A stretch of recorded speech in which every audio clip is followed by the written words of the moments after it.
Oi pessoal, nesse vídeo eu queria dividir com vocês algumas lições do que eu acredito ser um dos maiores guias de finanças pessoais que existem. Talvez você esteja pensando, poxa, que livro é esse? De quem será o autor? Então eu vou te mostrar. Esse guia é a Bíblia.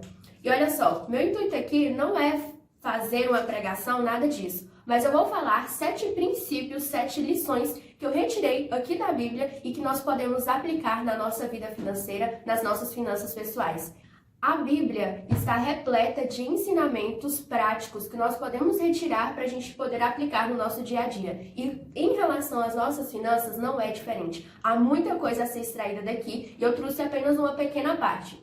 Eu gostaria de começar falando sobre a relação que o homem tem com o trabalho. Porque, afinal de contas, o nosso dinheiro, a nossa remuneração, ela vem do nosso ofício, do nosso trabalho, daquilo que a gente exerce. E olha só o que diz Salmo 128:2, eu vou colocar aí para você na tela, diz o seguinte: você comerá do fruto do seu trabalho e será feliz e próspero.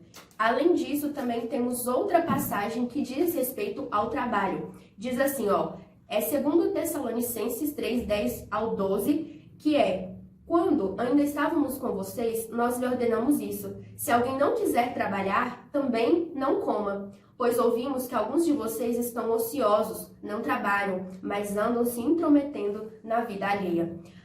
O que a gente pode tirar dessas duas passagens, e também tem outras passagens que sugerem ou que dão a entender a mesma coisa, é que o trabalho dignifica o homem. Muitas pessoas, acabam acreditando que o trabalho é uma maldição, enxergando o trabalho que ela exerce de uma maneira totalmente negativa. E a Bíblia traz aqui, que no seu ofício, no seu trabalho, você será feliz e próspero. E talvez você enxergue o seu trabalho como algo insignificante, de maneira negativa, como algo que você não gosta de fazer, que você fala mal do seu trabalho, Então, convido você a pensar no seu trabalho como algo diferente, a enxergar ele de uma maneira positiva. Sabe, pessoal, a gente tem que aprender a dar valor não só no trabalho que você exerce, mas também que a gente exerce, mas também no trabalho que outras pessoas exercem. Você percebe o valor que determinado trabalho tem na falta dele, Um trabalho, por exemplo, que é muito desprezado é, por exemplo, o trabalho dos garis. Olha o quanto que é importante o trabalho que eles exercem. Se eles não passam, por exemplo, a sua rua, o seu condomínio fica cheio de lixo, Olha como é importante o trabalho deles. E isso não somente cabe a eles reconhecer que o trabalho que eles fazem, sim, contribui de forma positiva para a sociedade. Então, eu acredito que se você enxerga o seu trabalho como uma maldição, tente ver as coisas boas e as bênçãos que provém dele. E uma das coisas que provém do seu trabalho é o dinheiro, que você compra o seu lar, as suas roupas, que você se alimenta, enfim, todas essas coisas. O segundo ponto também que eu gostaria de comentar é o seguinte. Lá em Salmo 112:5, diz o seguinte: feliz é o homem que empresta com generosidade e que com honestidade conduz os seus negócios. Eu acredito que essa passagem, ela diz muito no sentido de que a gente deve ganhar dinheiro honestamente. Então, faça o seu trabalho sempre de forma honesta, com caráter. Então, daí a gente tira a segunda lição disso. Ganhe dinheiro de forma honesta. O outro ponto a respeito das nossas finanças é o seguinte. Está lá em Lucas 14:28, diz o seguinte: qual de vós, se quiser construir uma torre, primeiro não se assenta e calcula o preço para ver se tem dinheiro suficiente para completá-la? Eu vejo muitas pessoas, em relação à vida financeira delas, um dos maiores problemas que ela enfrenta é a falta de planejamento ou a falta de organização financeira. Então, ela, por exemplo, ganha dinheiro, mas ela não planeja, por exemplo, adquirir um bem, ela não se planeja ou não se organiza para poder obter, para realizar os sonhos que ela quer, as coisas que ela quer conquistar, Então aqui eu vejo uma terceira lição, que seria planeje os seus gastos, Antes de você realizar qualquer coisa que seja, planeje, se pergunte, será que eu vou conseguir realmente pagar? Por exemplo, você quer trocar de celular, Você quer um celular melhor. Então, o que você tem que pensar nesse sentido? Tem que parar e pensar, será que eu vou conseguir pagar esse celular parcelado? Ou ainda, será que se eu não juntar o meu dinheiro e comprar ele à vista, não é melhor? Isso é só um exemplo, mas vale para qualquer coisa que você quer adquirir. Se planeje para poder adquirir aquilo, sabe? Planeje os seus gastos. O outro ponto que eu gostaria de comentar está lá em Provérbios 21:20, que quer dizer assim: na casa do sábio há comida e azeite armazenados, mas o tolo devora tudo o que pode. Gente, isso é forte, mas boa parte das pessoas penam, passam por dificuldades financeiras porque elas nunca obtêm uma reserva financeira. Elas nunca têm uma reserva de emergência, algo nesse sentido, para situações em que elas precisam. A maioria das pessoas pegam o salário todo que elas ganham e gastam tudo. E aqui ele fala justamente dessas pessoas que pega tudo que ganhou e gasta de forma que muitas vezes nem sabe com o que gastou. Então, é importante você saber administrar o seu dinheiro. O que entrou, o que saiu, e daqui nós tiramos uma outra lição. Poupe o seu dinheiro, tenha uma reserva de emergência, para evitar que você passe por apuros financeiros, para que você tenha uma maior segurança. Se você necessitar de um dinheiro de uma forma rápida, você tem a que recorrer, entende? Então daqui fica essa lição. Um outro ponto que eu não poderia deixar de comentar é o seguinte, está lá em Provérbios 13:22, diz assim: o homem bom deixa herança para os filhos de seus filhos. E aqui, pessoal, especialmente para os pais, né? Muitos pais, eles não pensam no futuro dos filhos. E aí, quando os filhos crescem e tem alguma despesa que eles precisam desembolsar uma quantidade maior de dinheiro, eles não têm. Ou ainda, aí quando eles precisam desembolsar uma grande quantidade de dinheiro para gastar com aquele filho, por exemplo, uma faculdade, em vez de eles terem uma reserva ou terem alguma coisa no que recorrer para poder pagar aquilo que o filho precisa, não, eles simplesmente se endividam ou ainda não conseguem ajudar os filhos, né?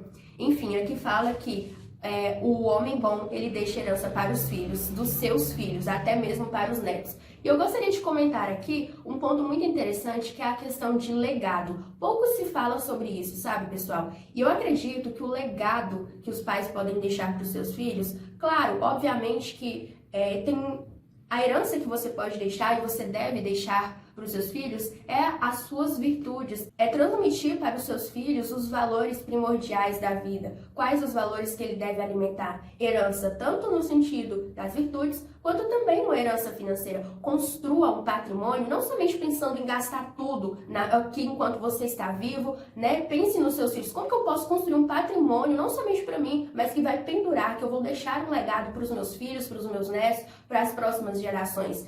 Geralmente, nós temos muita dificuldade em enxergar nosso futuro. A gente só meio que pensa a curto prazo, sabe? Mas eu acredito que essa questão do legado é importante e faz muita diferença. Há famílias que estão aí, se perpetuam, né? Porque tem toda uma questão do legado que eles deixam para os filhos. Outro ponto bem interessante está lá em Romanos 13:8. Que diz assim: não devam nada a ninguém, a não ser o amor de uns pelos outros, pois aquele que ama seu próximo tem cumprido a lei. Olha só, e assim, aqui antes, né, no 7 tem o seguinte: deem a cada um o que lhe é devido, se imposto, imposto, se tributo, tributo, se temor, temor, se honra, honra, e não devam nada a ninguém, a não ser o amor uns pelos outros. E o outro versículo também que eu gostaria de comentar, antes que da gente tirar a conclusão disso, é Lucas 16:12. Diz assim: e se vocês não forem dignos de confiança em relação ao que é dos outros, quem lhes dará o que é de vocês? É um assunto muito delicado aqui falar, pessoal, sobre dívidas. Muitas pessoas, infelizmente, de forma desonesta ou de forma, assim, até mesmo intencional, pegam dinheiro emprestado com outras pessoas e simplesmente não pagam. E o que a Bíblia diz é que você deve honrar as suas dívidas. E eu tenho até uma história sobre isso, que é o seguinte: um rapaz, ele tinha uma grande empresa e ele simplesmente começou a se endividar dessa empresa.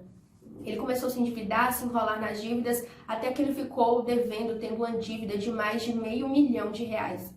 E o que ele fez, né? Ele queria continuar com a empresa dele, mas ele não podia também perder as parcerias que ele tinha. Então, o que ele fez? Ele visitou cada um dos fornecedores que ele estava devendo e falou: olha, eu estou te devendo, mas eu preciso de um prazo e isso você pode ter certeza que eu vou pagar tudo o que eu te devo. Ele simplesmente, pessoal, foi lá e foi digno. Ele foi lá e honrou as dívidas dele. Ele falou que ia pagar e simplesmente pagou. Todas as pessoas, se recuperou, enfim, conseguiu até mesmo crescer ainda mais a sua empresa. Então, aqui, Lucas, é muito interessante o que fala aqui em Lucas, porque é o seguinte, se você não honra as suas dívidas, como que você espera que alguém vai pagar o que ela deve para você, né? Se você tem, por exemplo, um dinheiro a receber, como que você espera que alguém vai te pagar alguma coisa, sendo que você nem honra as suas dívidas? Então, pessoal, se você já adquiriu uma dívida, né, faça o possível para efetuar o pagamento dela e também evite fazer dívidas. E o outro ponto também que eu gostaria de falar está em Mateus 6:24. Diz assim: ninguém pode servir a dois senhores, pois odiará um e amará o outro, ou se dedicará a um e desprezará ao outro. Vocês não podem servir a Deus e ao dinheiro. Essa frase é um pouco polêmica, porque a maioria das pessoas interpreta ela de uma forma bem errônea. As pessoas pensam que assim, então quer dizer, Emily, que eu não posso ter dinheiro, ou eu não posso ser rico, eu não posso ser bem-sucedido, porque afinal de contas todo rico é desonesto, né, e não serve a Deus. Na verdade, não é isso que a passagem quer dizer. Quer dizer, pessoal, que onde que está o seu coração? Sabe, você não pode ter dois senhores. O dinheiro, você que controla o dinheiro, ou é o dinheiro que controla você? Nesse sentido, pessoal, cabe muito essa passagem, porque se você valoriza mais o dinheiro do que propriamente os seus valores ou estar em Deus, então quer dizer, você está servindo ao dinheiro. Então a gente deve colocar cada coisa no seu lugar, o dinheiro no seu lugar. A gente, por exemplo, deve amar a Deus e usar o dinheiro, entende? E não deixar que ele te domine. Inclusive, eu queria até finalizar com o Salmo 62:10, que diz assim: se as suas riquezas aumentam, não ponha nelas o seu coração. Dê ao dinheiro o lugar dele que é devido. O dinheiro serve para você conquistar coisas, para você viver bem, você e sua família. Não quer dizer que é errado você ter dinheiro, mas que é necessário você dar o lugar certo para o dinheiro. Eu acho super importante falar sobre as finanças, falar sobre o dinheiro, porque muitas pessoas passam por dificuldades financeiras porque não entenderam como que funciona as regras do dinheiro ou o mundo das finanças, sabe? Mas entenda que o dinheiro é para ser usado e as pessoas para serem amadas e Deus para ser amado, ok? Eram essas lições que eu tinha para transmitir para vocês. Espero que tenha ficado claro aqui e que eu possa de alguma forma ter contribuído para que essas lições possam ser praticadas na sua vida financeira. Eu queria até deixar aqui no final um resuminho de todas elas para vocês, que são algumas das coisas que é preciso praticar em relação às nossas finanças, ok? Se você gostou do vídeo, deixa o seu like e se inscreva no canal. Até mais, tchau, tchau!